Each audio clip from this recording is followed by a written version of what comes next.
CNBC बाजार प्रस्तुत करता है crypto corner powered by coin DCX। नमस्कार, स्वागत है आपका। आप देख रहे हैं क्रिप्टो कॉर्नर और आज हम बात करेंगे कि 2025 में हमने किस तरह की उपलब्धियां यहां पर क्रिप्टो एज अ मार्केट में आते हुए देखी। सबसे पहले तो आपको याद दिला दें कि इस साल में हमने बिटकॉइन को ऑल टाइम हाइज बनाते हुए देखा है और $1 लाख का लेवल जो पार हुआ है उसके बाद हमने स्तरों को उसको तोड़ते हुए नहीं देखा। दूसरी इंपॉर्टेंट चीज यहां पर ओवरऑल क्रिप्टो मार्केट कैप को लेकर है, जो कि 4 लाख करोड़ के ऊपर यहां पर पार निकला है एंड वो $4 ट्रिलियन पार करने के बाद आसपास ही कारोबार करता हुआ नजर आया है। ये रिकॉर्ड नंबर्स ऑफ कोर्स हमने बिटकॉइन एज प्राइसेस और ओवरऑल मार्केट कैप दोनों में ही बनते हुए देखे हैं। तीसरा इंपॉर्टेंट आंकड़ा जो आपको देखना चाहिए वो है क्रिप्टो मोबाइल वॉलेट यूजर्स की संख्या, वो भी रिकॉर्ड स्तरों पर है। यहां पर सालाना 20% की तेजी हमने यहां पर बनते हुए देखी है। तो जो मोबाइल वॉलेट यूजर्स हैं यहां पर इनकी संख्या यहां पर लगातार बढ़ते हुए नजर आई है। वॉलेट यूजर्स के साथ साथ अगर आप ओवरऑल यहां पर लोग देखें जिन्होंने यहां पर क्रिप्टो में होल्डिंग्स की हैं तो वो 716 मिलियन लोगों तक अब ये नंबर्स पहुंच चुके हैं। क्रिप्टो में अगर 40 से 70 मिलियन जो है, इस 716 में से जो एक्टिव यूजर्स हैं वो 40 से 70 मिलियन हैं, यानी कि एक बहुत बड़ा नंबर है जो यहां पर क्रिप्टो को खरीद के सिर्फ बैठा हुआ है। वो उसमें ट्रेड नहीं करता लेकिन लॉन्ग टर्म इन्वेस्टमेंट के तौर पर है। इसमें से 40 से 70 वो है जो एक्टिव यूजर्स हैं, जो ट्रेडिंग करते हैं, खरीदारी करते हैं, बेचते हैं, एक क्रिप्टो के बदले दूसरा क्रिप्टो भी खरीदते हैं।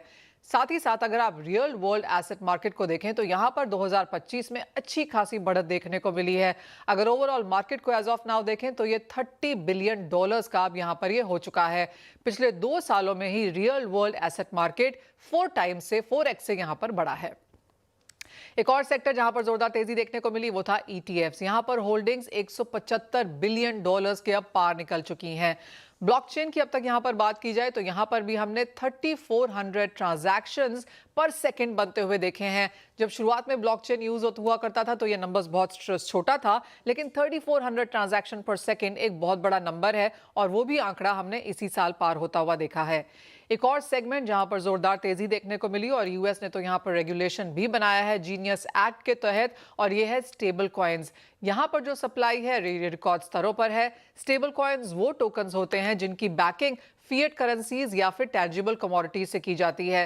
ज्यादातर stable coins as of now US$ या US$ ट्रेजरी बैग्ड हैं और यहां पर हमने सप्लाई जो है रिकॉर्ड स्तरों पर आते हुए देखी है। एज ऑफ नाउ अगर माना जाए तो $300 बिलियन की ज्यादा स्टेबल कॉइन की सप्लाई फिलहाल मार्केट्स में है और स्टेबल कॉइन्स के जिस तरह के हमने यूजेजेस आते हुए देखे हैं, इसका इस्तेमाल एज अ पेमेंट बनता हुआ देखा है, वो भी ऑन द हायर साइड है। आपको एक और चीज याद दिला दें, अगर आप मीम कॉइन्स की यहां पर बात करें तो वो भी हमने थाउजेंड्स में यहां पर आते हुए देखे थे।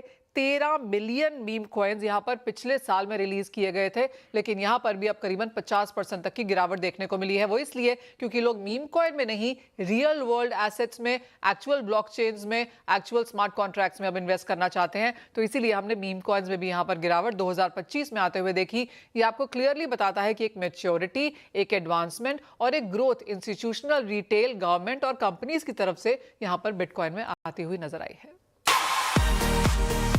CNBC बाजार प्रस्तुत करता है crypto corner powered by coin DCX।